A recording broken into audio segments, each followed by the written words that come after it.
மயிலாடுதுறை மாவட்டம் திருவிடைக்களி சுப்பிரமணிய சுவாமி கோயிலில் வைகாசி சதய திருவிழா கொடியேற்றம் வெகு விமரிசையாக நடைபெற்றது.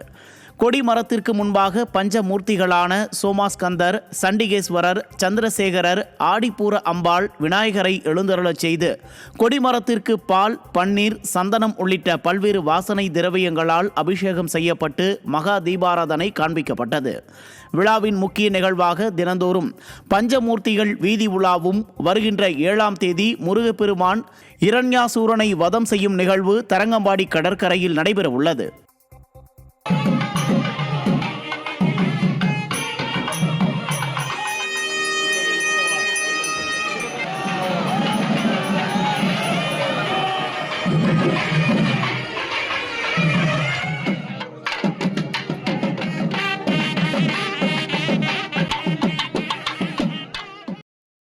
கன்னியாகுமரி மாவட்டம் மார்த்தாண்டன் விலை பத்ரேஸ்வரி அம்மன் கோயில் திருவிழா கோலாகலமாக நடைபெற்றது.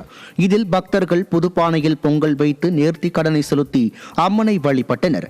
பின்னர் பெண்கள் அருள் வந்து ஆடியதோடு கொதிக்கும் மஞ்சள் நீரையும் உடலில் தெளித்து பக்தர்களை வியப்பில் ஆழ்த்தினர். இதில் திரளான பக்தர்கள் கலந்து கொண்டு வழிபாடு நடத்தினர்.